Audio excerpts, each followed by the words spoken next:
Olá, quarto ano! Estamos de volta agora para a nossa aula de História. Então busque lá o seu livro de História e vamos dar início ao conteúdo de hoje. Hoje nós vamos falar sobre o ciclo do ouro. Nós já vimos um pouquinho na aula passada, né? Vamos dar uma complementada no nosso conhecimento sobre esse ciclo do ouro. O ciclo do ouro aqui no Brasil começa mais ou menos por volta do ano de 1690 e termina entre os anos de 1750 a 1800. Nesse período, o ouro era a principal fonte econômica do Brasil colônia. A contagem do ciclo do ouro começa após a queda do comércio da cana-de-açúcar. Então, enquanto um estava diminuindo, o outro estava ganhando força. Por isso não temos uma data exata de início do ciclo do ouro. Em nossa última aula, nós vimos o quanto o ouro mudou a vida das pessoas naquela época. Mas precisamos entender que isso não aconteceu assim que encontraram as primeiras pepitas de ouro. Nessa época, a cana-de-açúcar ainda era a principal atividade econômica aqui do nosso país. E o ouro que era encontrado não era de boa qualidade. Então, ao mesmo tempo em que o comércio da cana-de-açúcar foi diminuindo, o interesse por uma nova atividade econômica foi aumentando. E o que estava sendo visto é que aqui no nosso país havia ouro, haviam pedras preciosas, como o diamante também. E a busca por ele começou a aumentar. Com isso, várias pessoas vieram de muitos lugares do nosso país e também de Portugal em busca dessa nova riqueza. Os mineradores então encontraram as minas de ouro nas regiões onde hoje ficam os estados de Minas Gerais, Pará e Mato Grosso. As pessoas começaram a se mudar para esses locais e assim deram início à construção de novas cidades. Como era de costume naquela época, os principais trabalhadores do garimpo, nas minas de ouro e também em algumas minas de diamante, eram os escravos africanos. Eles passavam o dia todo na margem dos rios, mas não era fora não. Era dentro dos rios, com as pernas dentro dos rios, debaixo daquele sol escaldante e sem um alimento de boa qualidade, tá? Porque eles eram escravos, não recebiam bons alimentos. Isso fazia com que eles adoecessem e até morressem ainda novos, porque o trabalho era muito pesado e muito sofrido. As outras pessoas que tivessem vontade de trabalhar no garimpo precisavam da autorização do governo português. E se caso eles resolvessem fazer isso sem essa autorização e fossem pegos, eram punidos e ficavam sem todo o ouro que haviam encontrado. O governo de Portugal não queria ficar sem sua parte dessa riqueza. Então, criou um tipo de imposto que era chamado de quinto, onde o governo deveria receber dos donos do garimpo um quinto de todo o minério encontrado.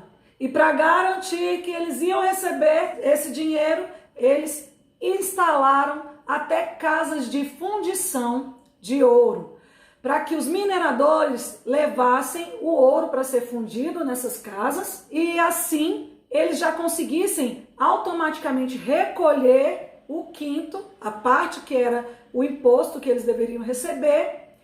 Esse ouro que era fundido, eles colocavam a marca da coroa portuguesa nesse ouro, para garantir que esse ouro não fosse roubado e nem contrabandeado. Com esses altos impostos cobrados e os abusos que o governo português cometia com a população, as pessoas das cidades de garimpo se revoltaram e aconteceram alguns conflitos, ou seja, pequenas guerras, revoltas, como por exemplo a Inconfidência Mineira. Dessa nós vamos falar na próxima aula, tá? Ao mesmo tempo em que essas revoltas aconteciam, o ouro foi ficando também escasso, foi acabando. ficava cada vez mais difícil encontrar ouro naquelas regiões. E com a queda na quantidade de ouro encontrada, a população começa a se dedicar a outro tipo de atividade econômica, a agricultura do café, que era ali o auge, o que prometia ser a nova riqueza do nosso país. Vamos então para as atividades que serão da página 136 a 138. Abra o seu livro e acompanhe comigo. Questão 1. A descoberta do ouro trouxe muita gente para as regiões mineradoras. O que você acredita ter causado esse fenômeno, uma vez que as leis, condições e oportunidades de trabalho eram diferentes? O que você acha que as pessoas queriam, o que elas buscavam nessas áreas de mineração, mesmo com as leis sendo rígidas e abusivas? Por que mesmo assim as pessoas iam atrás dessas cidades que tinham tanta quantidade de ouro? Explique o que você acha que acontecia, o que elas pensavam em relação a isso.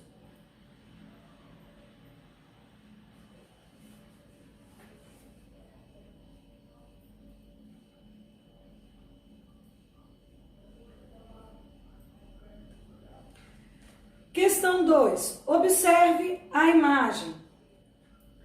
Ela retrata a cidade de Ouro Preto, antiga Vila Rica, que se formou na época da mineração. Pesquise informações dessa cidade que fez parte do ciclo do ouro. Então você vai pesquisar no Google informações sobre essa cidade. O ano que ela foi inaugurada, algum ponto turístico específico que ela tenha, esse tipo de coisa. As informações que você encontrar, que você achar interessante, você vai colocar aí como resposta. Leia o texto abaixo. O chamado ouro de aluvião vem de uma região de Minas. Aluviões são lugares que acumulam areia e barro e são encontrados próximos a rios. As pepitas de ouro ficavam no leito dos rios, e para lavá-las do barro que as cobria e separá-las de outros minerais sem valor, uma peneira era o suficiente. Como os lugares onde o ouro ficava não eram profundos, o investimento para extrair o ouro não era alto. Para essa atividade, existiam os faisqueiros, que eram mineradores que trabalhavam sozinhos ou em grupos formados por um minerador e 4 ou 5 escravos. Algumas vezes, o minerador estabelecia que fosse extraído determinada quantidade de ouro para cada escravo. E, quando essa quantidade era excedente, o negro poderia ficar com a diferença. Assim, alguns escravos conseguiram comprar sua alforria. Agora, responda às perguntas. Pesquise e indique outras formas de extração do ouro no período colonial. Então, você vai pesquisar outra forma além dessa que eles falam aqui no texto. Eles utilizavam aqui peneiras, ficavam ali na beiradinha do rio.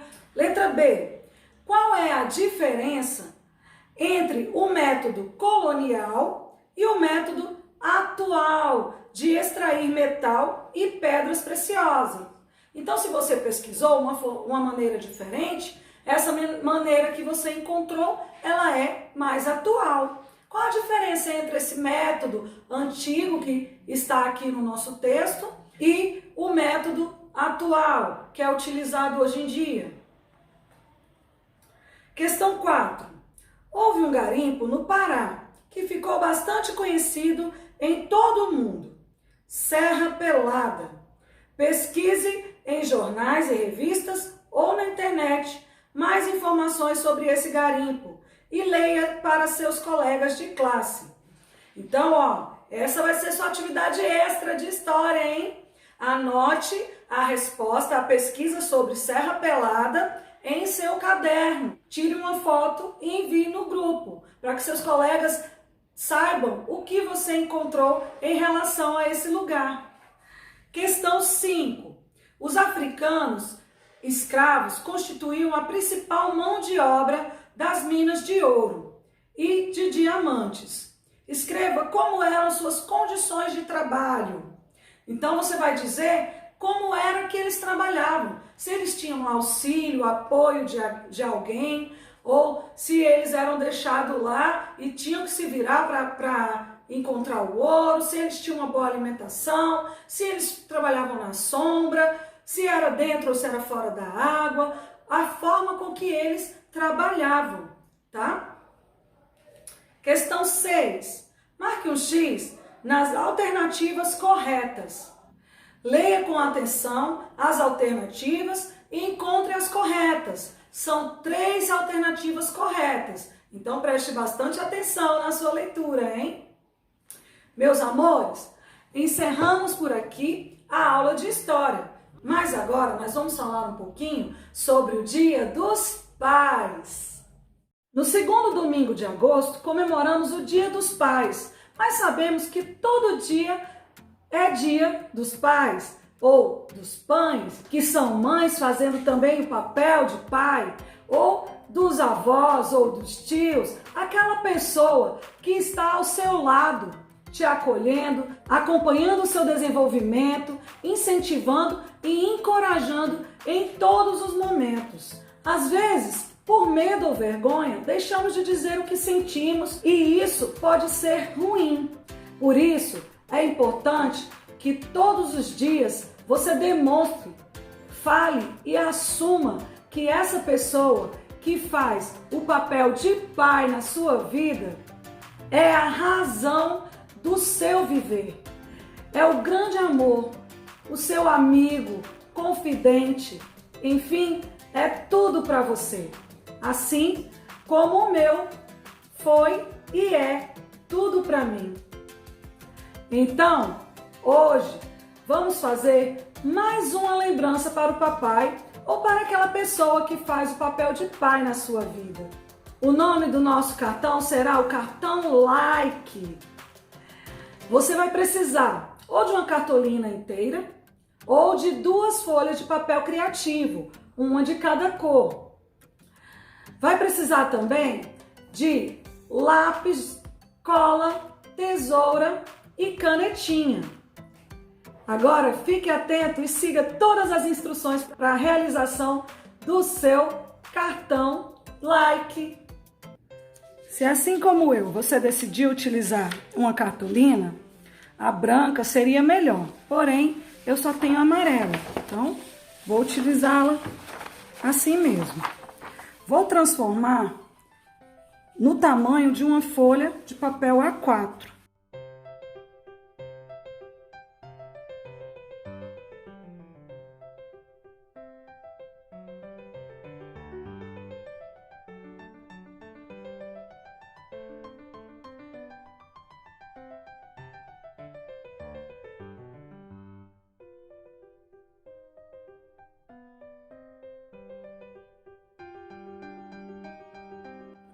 Essa primeira parte eu vou dobrar ao meio, pois será o meu cartão.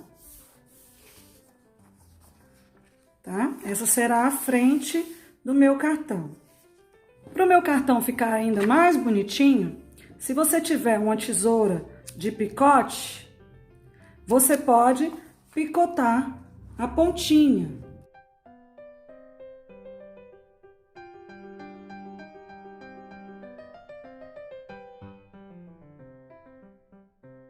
Prontinho? Ah, tia, eu não tenho tesoura de picote. Você vai pegar a sua própria tesourinha e vai começar a fazer ondinhas.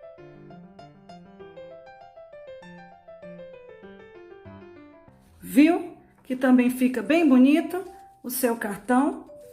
Agora, você vai pegar o outro pedaço que ficou cortado e vai riscar a sua mão. Coloca a mão assim, meio tortinha e risca bem bonitinha, bem aberto os dedos para facilitar, tá bom?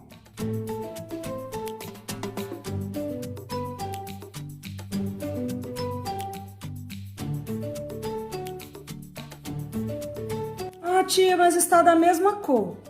Pronto, como eu estou fazendo com cartolina, eu vou precisar também de lápis de cor ou giz de cera para eu modificar a cor da minha mão. E eu gosto de marrom e vou pintar a mão. Não preciso me preocupar, pois ainda vou recortar essa mão.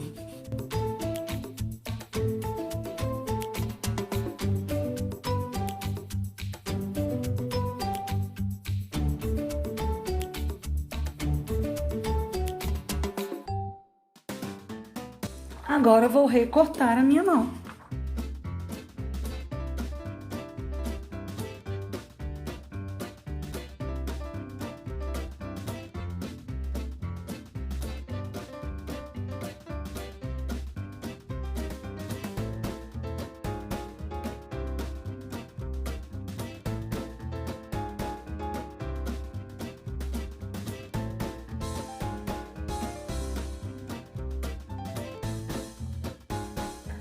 Prontinho, recortei a minha mão. Com sua própria tesourinha, você pode pegar os dedinhos e um por um passá-los assim, ó.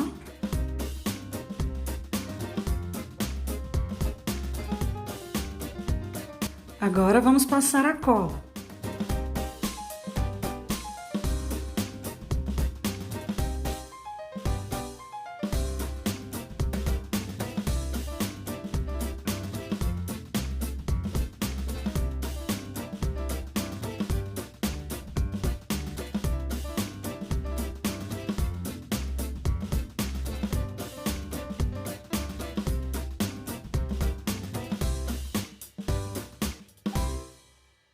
E assim estará pronta a sua mão, o seu like. Agora vamos colá-lo no cartão. Viu? Se a sua cartolina for branca, ela pegará a cor com mais facilidade. Se ela for assim amarela, você pode passar a canetinha ou pintar com mais força, para que ela fique um pouco mais diferente, tá? Mas eu gostei da minha assim. Vamos colar.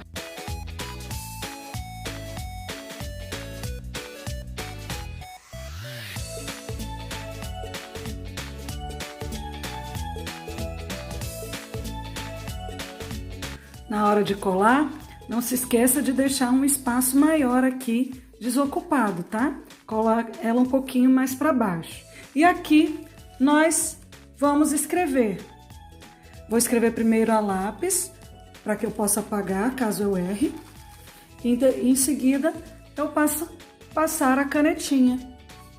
Eu vou escrever: meu maior like é seu.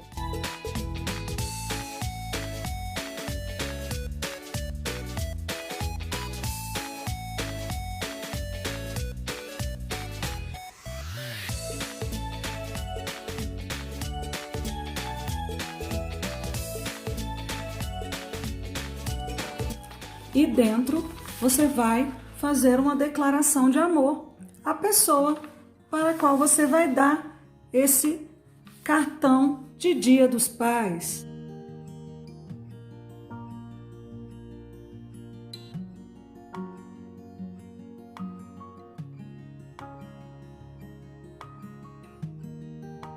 E aqui eu posso colocar papai, mamãe, pai, avô pai, tio pai, o nome que você achar melhor.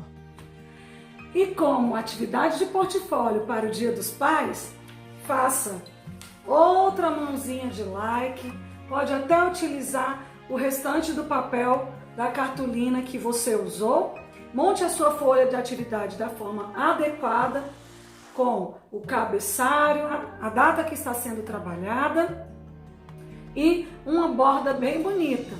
Vai colocar o like e escrever: meu maior like é seu. Papai, mamãe, pai, avô, a quem você quiser homenagear na sua atividade de portfólio também. Meus amores, estou à disposição para atendê-los. Beijo, beijo!